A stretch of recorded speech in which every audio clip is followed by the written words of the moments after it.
ነው ብለሽ ስትይ ያ ነገር ጥሩ ነው። ገባሽ? ምን ይደረጋል መሰለሽ እኔ በ50 ብር ብሰጣቸው እነሱ 60 ከሸጡ ያለ ምንም ነገር 10 ድርሃም ማትረፍ ቀላል ነገር አይደለም መሲሻ፣ በሚገርመው ነገር። ምክንያቱም እነዚህ ልጆች ማደግ ካለባቸው በዚህ ልክ ነው የሚያድጉት። አንድ በይ።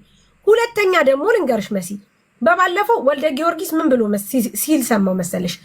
እኛ አሁን የሱሪ ወይም ደግሞ የተለያዩ ጂንሶች ኦንላይን መሸጥ እንጀምራለን አለ እና ኦንላይን ግን መሸጥ የሚጀምሩ ልጆች አለ እዛው ቁጭ ብለው ሳይሆን መሸጥ የምንፈልገው አለ ኦንላይን ላይ ላይክ እንዴት ነው አሁን እንደ አማዞን እንደ ሺኤን እንደ ምናምን መሲ ገባሽ? እነዚህ ልጆች ግን የሚፈለጉት እነማን አይነት እንደሆኑ ታውቂያለሽ? ፎሎወርስ ያላቸው ልጆች። እሱን ነው የምልሽ። ስለዚህ እነሱ ሰው ቤትም እየሰሩ ተጨማሪ ያንን ነገር መስራት ይችላሉ። ባይዘው አንድ ነገር ልንገርሽ፣ አሁን እኔ ስራ ከፈለኩ ለምሳሌ ሽሮና በርበሬ ልንገርሽ፣ ነፂ ትሸጥልኛለች፣ ዜድ ትሸጥልኛለች፣ ማይመን ትሸጥልኛለች፣ አንቺም ትሸጥልኛለች። ትቀበይ በኦንላይን አይደል እንዴ የምትቀበዩ? ዛት ሚንስ እኔ ለአንቺ ኮሚሽን ብከፍልሽ ምን ችግር አለው? ከይቅርታ ጋር ቴንክ ዩ። ስለዚህ እነዚህ ልጆች ፔጃቸውን ማሳደግ ያለባቸው ለራሳቸው ሲሉ እንጂ ለሳራ ሲሉ ሁሉ ጊዜ የሰው ተከታይ እሱ ነው። ሁለተኛ ነገር ልንገርሽ፣ ለምሳሌ ወንድሞቻችን ሁሉ ጊዜ በረሃ የሚሰሩ ወንድሞቻችን አሉ፣ ደሞዝ ተከፍሏቸው። ሳሪ ኦንላይን ፍቃድ ስንት ብር ነው? 1500 ነው። 1800 1700 ልጆቹ አያውቁም። ለምን መሰለሽ? አበሻው አይናገርም። ታውቂዋለሽ ሳሪ፣ ብዙም ስለምንተዋወቅ ገባሽ?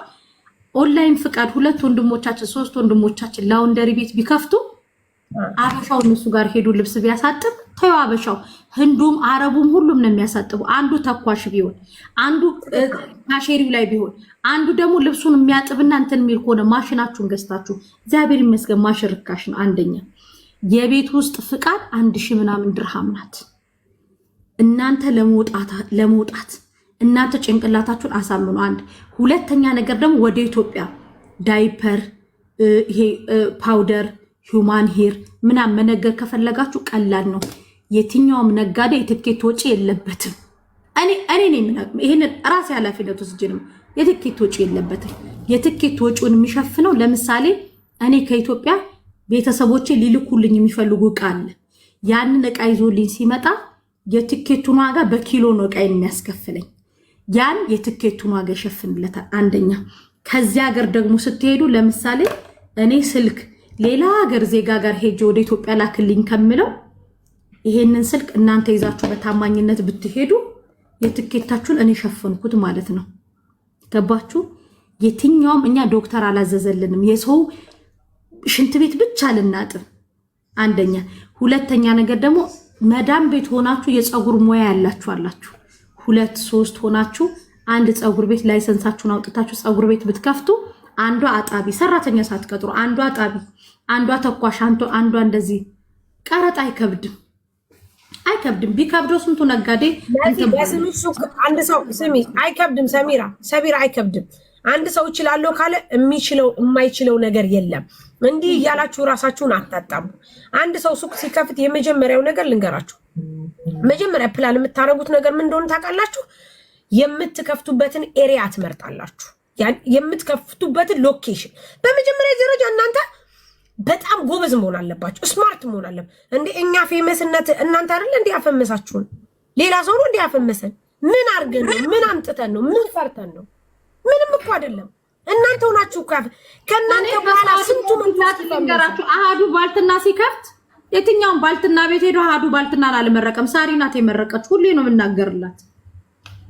እኔ ጀመረኔ ታቀለሽ መሲጣጣ የለኝም። እኔ ልብስ እሸጣለሁ። ልብስ የሚሸጡ ልጆችን አምጥቼ አስተዋውቃለሁ። አንቺ ሞባይል ትሸጫለሽ፣ ይኸው ሜሉን ይችላል። ምክንያቱም የኔ ጣፋንታ የኔ እንጂ አንቺ አይደለም። የኔ እንጀራ የኔ እንጂ አንቺ አይሆንም። አንድ ሲቀጥል ደግሞ አንድ ነገር ልነግርሽ የምፈልገው መሲ፣ እነዚህ ልጆች ጎበዝና ጠንካራ የሚሆኑት በመጀመሪያ ደረጃ ፔጃቸው ሲያድግ ብቻ ነው። ፔጅ በቃ ይሄ የሚጠቀሙበት የቲክቶክ ገጻቸው ሲያድግ ብቻ ነው። እናንተ ስታድጉ 10,000 15,000 20,000 ስትሆኑ ተከታይ ይኖራቸዋል። ዛሬ አንድ ጀበና አንጠልጥላችሁ ከሆነ ነገ 2 ይሸጣል። እመቤቴን ነው የምላችሁ፣ ይሸጣል። እዚህ ቲክቶክ ላይ የምታዩት ህዝብ ሁሉ አዲስ ቅረጭን ማርያምን ነው የምልሽ። የማይሸጥ የለም፣ ሳይሸጥ የሚውል የለም ጋይስ። ሁሉም ሽጦ ቤት ክራዩን ከፍሎ ራሱን አስተዳድሮ በራሱ በቤቱ ቅብርር ብሎ አግብቶ ምን ብሎ የሚኖረው እየሰራ ነው። ስትከራዩ የመጀመሪያው ነገር ልንገራችሁ፣ ቪዛ እንኳን ብታሰሩ ማለት ነው የቤት ክራዩን ግጥም አድርጎ ነው የሚይዝላችሁ።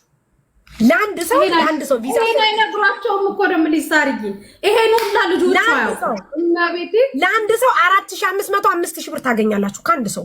የዓመት ክፍያ 25,000 ቢሆን እንኳን በቤታችሁ በእንትኑ በሰፈሩ ወይም በሎኬሽኑ ትንሽ ቤት እንኳን ቢሆን ማለት ነው 5 ሰው ቪዛ ካሰራችሁ የዓመት ነው የምትዘጉት። ልንገራችሁ በደንብ አዳምጡኝ። ከዛ ላይ ማለት ነው የምትሸጡት ነገር የምታመጡት ነገር ጥራት ያለው ይሄ ንግግራችን ልንገራችሁ፣ ይሄ ንግግራችን ጠብቁ። በፌክ አካውንት ከሳሪ ሽሮ እንዳትገዙ ከመሲ ስልክ እንዳትገዙ አስብሎ እንደሚያስፖስቱት እናውቃለን። እናንተ ስላላችሁ ግን ልንገራችሁ መሲ የሱቅሽ ኪራይ ስንት ነው ላላችሁ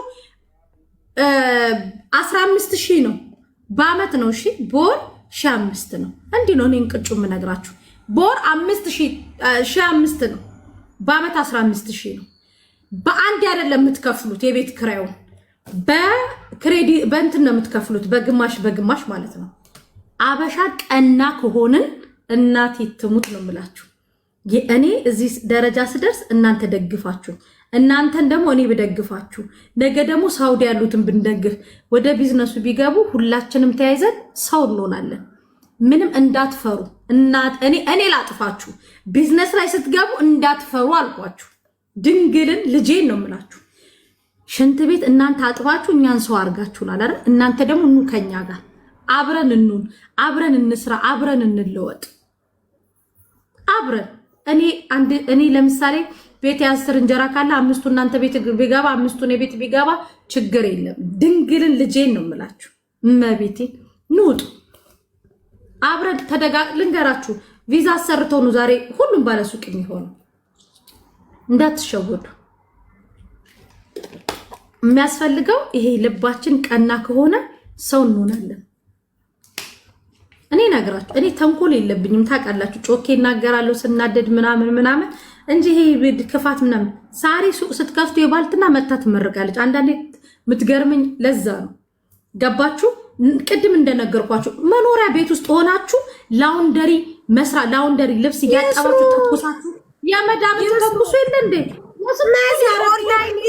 ኦንላይን ራሱ ይስሩ ፔጃቸው። አሁን እንደዚህ ካሳደጉ በኋላ አልኩሽ እኮ ወልደ ጊዮርጊስ አልኩሽ እኮ የሆነ ነገር እንከፍታለን። ግን መስራት የሚፈልጉ ሰዎች ኦንላይን የሚሰሩ ከተባላችሁ የዛንም እየሰራችሁ የዚህንም ተጨማሪ ማድረግ ትችላላችሁ። በነገራችን ላይ ማስታወቂያ ስራ በዚህ ሰዓት እየተከፈለ ነው። በደንብ ታውቃል። እኔ ድሮ ነው ስናገር የነበረው የኢትዮጵያ ቲክቶከር ማስታወቂያ የሚሰራው እየተከፈለው ነው። እናንተ ለምንድን ነው ተከፋይ ሆናችሁ የማትሰሩት? እናንተ ከማን ታንሳላችሁ? ዛሬ የኔም ባልትና አንድ ሰው ለማስተዋወቅ በተአምር እንኳን ሌላ ሽሮ በርበሪ ካልተላከለ ሊያስተዋውቅ አይችልም። ቆሎም ቆረጠመ፣ ዳቦ ቆሎም ቆረጠመ፣ ምንም ቆረጠመ እየተከፈለው ነው ጋይስ፣ እየተሰጠው። ያኒ በሆዱም የሚያድራለ በገንዘብም አለ። this ቢዝነስ በቃ ስራ ነው። ስራ ላይ ቀልድ የለም። በቃ ስራ ላይ ስትሆኑ መቤቴን ዝግጥ ብላችሁ መስራት፣ ለማንም ፊት መስጠት የለባችሁ። እኔ በስራዬ በጣም ጥንቁቅ ነኝ። አሁን 3 ዓመት እንጨርሽ አበሻና ፊሊፒኒ ሳርዬ መዳን ቤት ተቀጥሮ እቺ መከረኛዋ ምንም በቃ መጠግረር የማይሰለቻት አበሻዋ ሴት ጧት ተነስታ እስከ ማታ ድረስ ቆሻሻው ጸዳ በእጇ እንዲቼክ ስታረግ አፏ ላይ ምግብ ሳታስገባ እንደ ገጠር ወፍጮ 24 ሰዓት አፋቸው ሳይቋረጥ እየበሉ እየጠጡ ፊሊፒኖቹ እችን ለማጽዳት እያሉ ነው። አበሻውስ ለስራ ጎበዞች ነን እኛ። አበሻ አናላግጥም እኮ ስራ ላይ ከልባችን እኮ ነው የመዳሜን ሽንት ቤት የምናጥበው። እመቤቴ ማርያም ምግብ ሳይበሉ ያንን ፓወር ለራሳችሁ መጠቀም አለባችሁ። ሰሚ ትናንት አንቺ ገስት ላይ ይዘሻት የገባሽው ልጅ እንደውም ትዝ ካለሽ ሀቡስቲ አንቺው ጋር ነው የተፋታሁት አንቺ ጋር ዳሪ ምናምን የምትለው ቀልድ የትምቀልደው አይተሻታል? አሁን አይተሻታል? ካላስ በቃ እኔ እንመጣለን እኮ አልኳት። ሳሪ ተሰብስበን እንመጣለን አልኳት። እኔ ቀኑብሽ ጋር አልሄድኩም እሄዳለሁ። ሰሞኑን ረገብ ይበለ ይውልሽ መሲ አንቺ የርዝቅሽን የሲሳይሽን ብቻ ነው የምታገኘው። እመቤቴን ነው የምልሽ።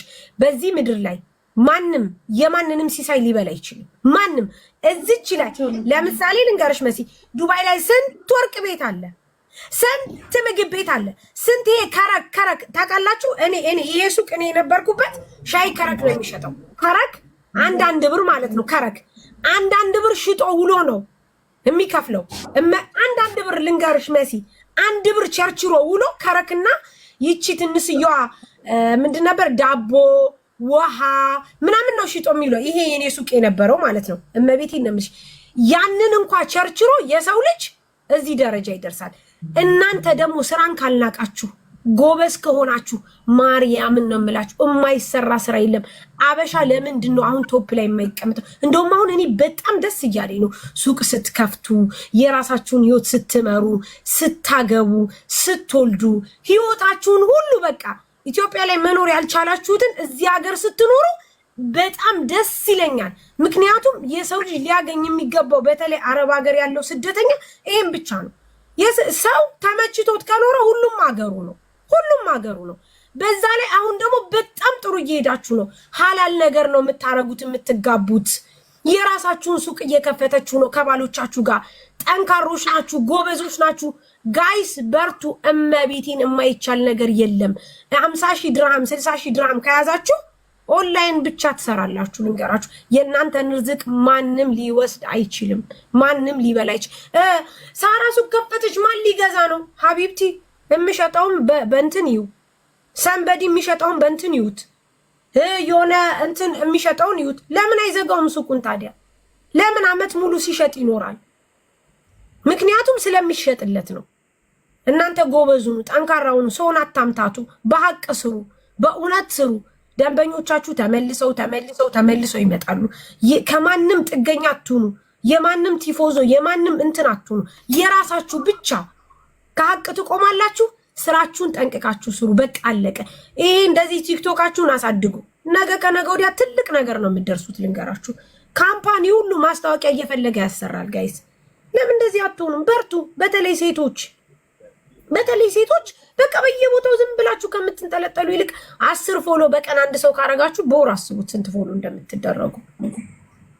ስለዚህ ቢዝነስ ላይ ስትገቡ ማርያምን ልትከስሩ ትችላላችሁ፣ ግን እዚህ ሀገር አትከስሩም ጋይስ።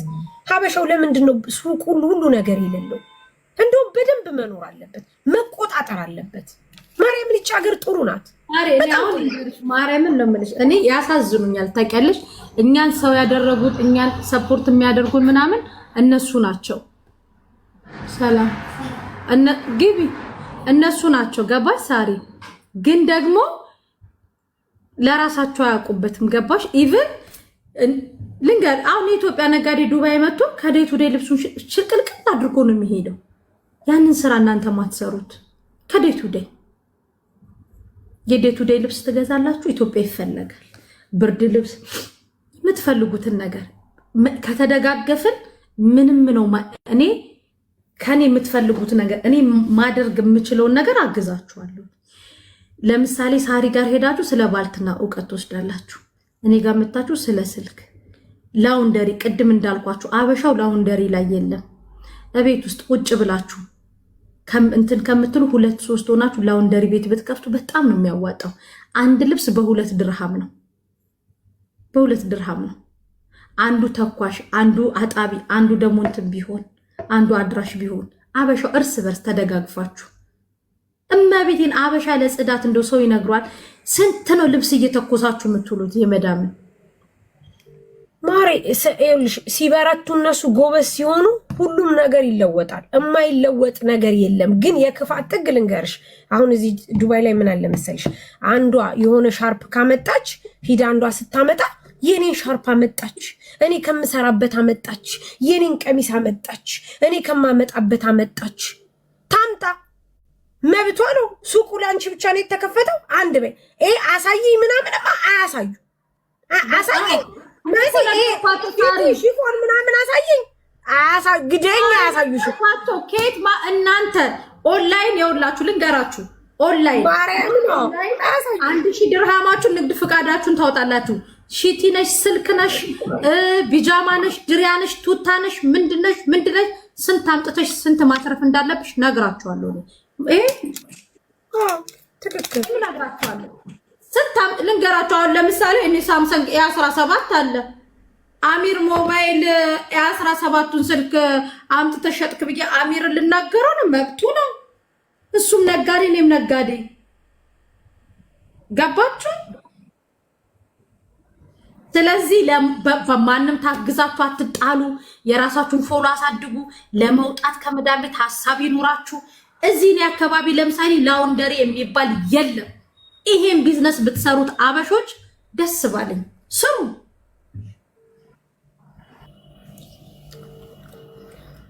መስራት አለባችሁ። ጎበዝ በርቱ፣ ጠንክሩ። ማርያምን እዚህ ሀገር በጣም ወርቅ ሀገር ነው። በጣም ወርቅ ሀገር። ህጉን ከጠበቃችሁ፣ ህጉን ካልተላለፋችሁ ምን እንስራ? እኔ ያዝኩትን ባልትና መሲ የያዘችውን ስልክ ቤት፣ ሰንበድ የያዘውን ሽፎን፣ ሰንበድ የያዘውን ሺቲ ኖርማል ነው። አሁን ለምሳሌ ሳሪ ቆይ ወደ ኢትዮጵያ ብትንጨርቅ ቢልኩ ወንድሞቻቸውን 400 ሺህ ብር ከፍለው ወደዚህ ከሚያመጡ ሽፎን የሚመጣበትን አንዱ ለቀን ሱቄን ዝግት አድርጌ አንዱ ለቀን ሱቅሽን